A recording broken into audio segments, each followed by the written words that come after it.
This is the internet from the time period of, let's say, 1991 to 2004. In the past, the internet was mostly just a bunch of web pages.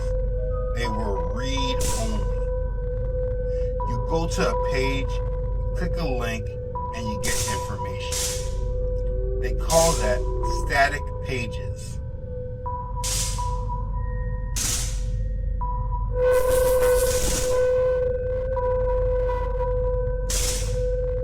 There wasn't a lot of interaction with the web pages.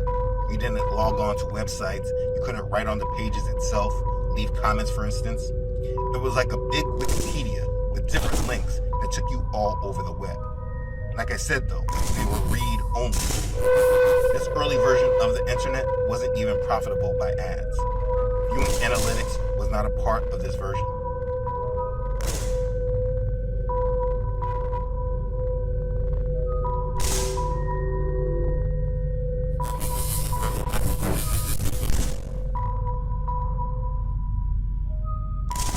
The average Web 1 user was limited to sending emails and reading information published on web pages.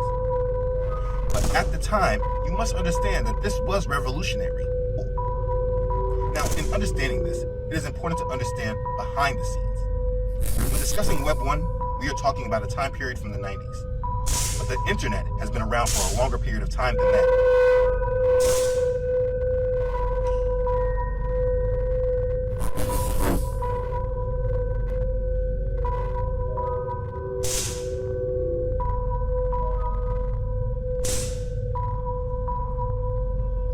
It is said that the origins of the internet could be traced all the way back to 1966, when the United States Department of Defense began working on a project known as ARPANET, the Advanced Research Projects Agency Network. And what has been said is that they set out to create a system for remote computer access and communication.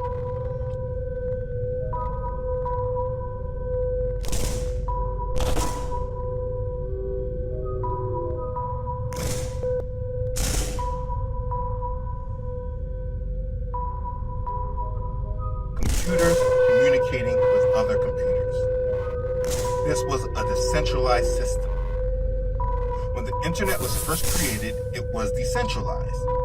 Now let me cover this word because it's important to understand and you're going to hear it often. Decentralized means controlled by several local offices or authorities rather than one single one.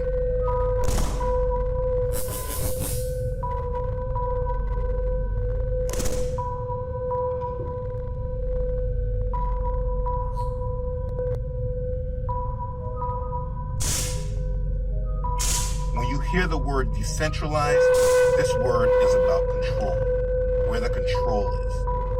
When something is said to be decentralized, it's not in the power of just one person or one organization, but in the control of multiple groups. Centralized is the opposite. It's about one organization, one person controlling it.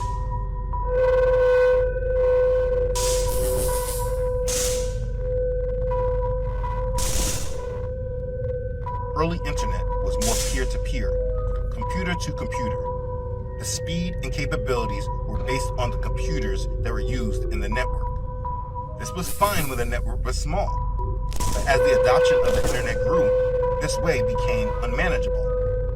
So when Web 1 was introduced, it came with a different system than when the internet was first invented.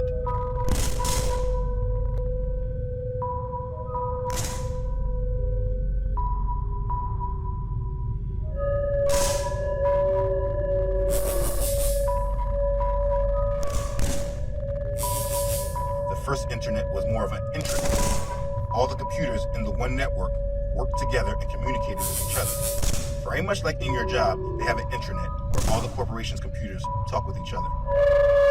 When Web 1 was introduced, it came with new protocols that allowed it to be the World Wide Web. The first website ever created on the internet was created at CERN in Switzerland.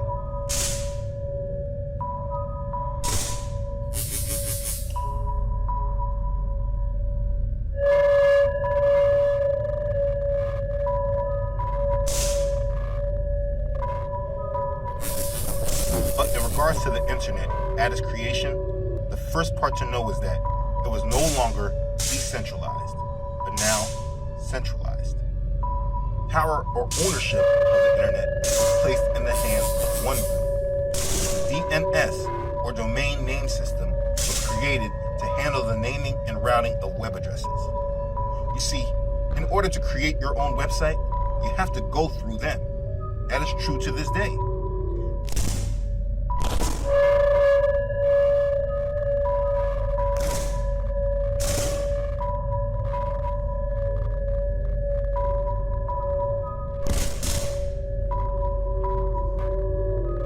DNS and their parent organization, ICANN, they basically own most of the websites that we use. ICANN stands for the Internet Corporation for Assigned Names and Numbers. It is the organization that controls the internet. Like I was saying about our own websites, we don't own them, we rent them.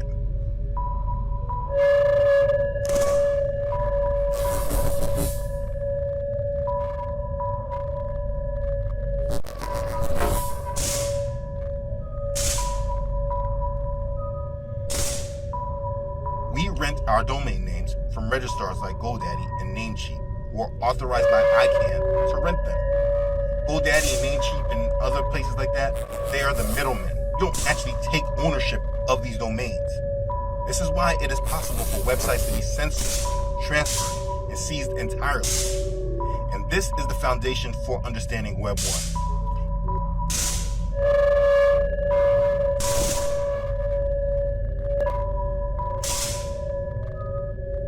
Web 1 was an internet that was read-only, that's control was centralized. The ownership and control of Web 1 is through one organization. All of us consumers just dealt with the middleman. Now we move on to Web 2.0, Web 2. This is the internet that we are currently using right now. This was from 2004 to our current time.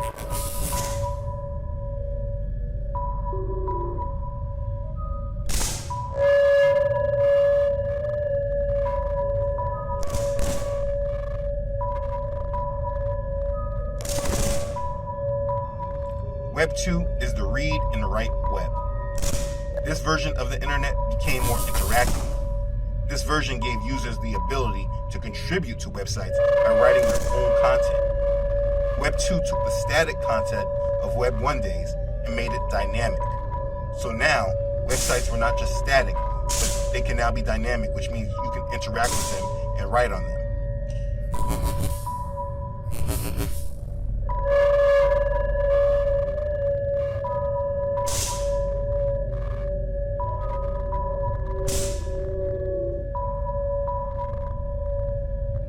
Able to give these dynamic web pages information. For instance, like when you add a comment to a page, that's because the page is dynamic. If it was static, you could not do that. Now here's the biggest part to all this. Not only were we able to give these web pages information, but now the web pages were able to now get information from us. The flow of information was now a two-way street.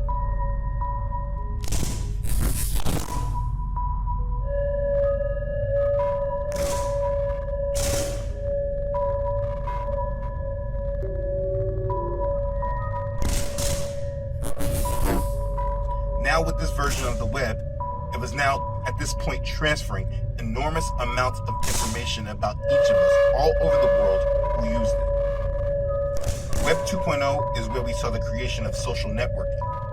People were creating new products on this major product of the internet. And the products were all about increasing our level of interaction with the internet.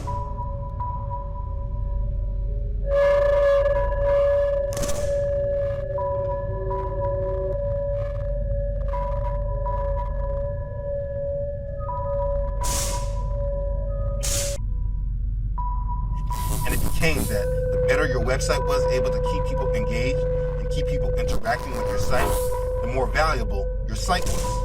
It was because of attention.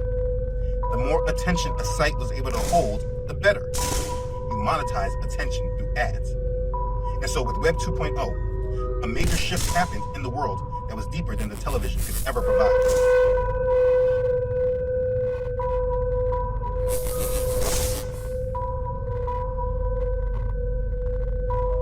Web 2.0 transformed us into a product.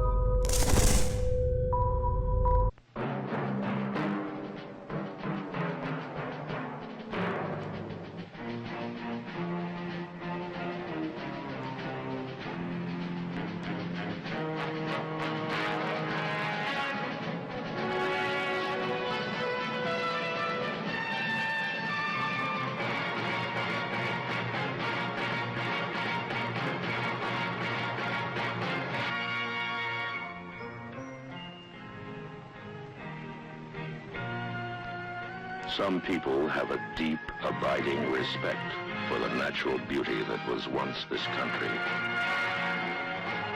And some people don't. People start pollution. People can stop it. Write for Pollution Booklet Box 1771, Radio City Station, New York.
Stop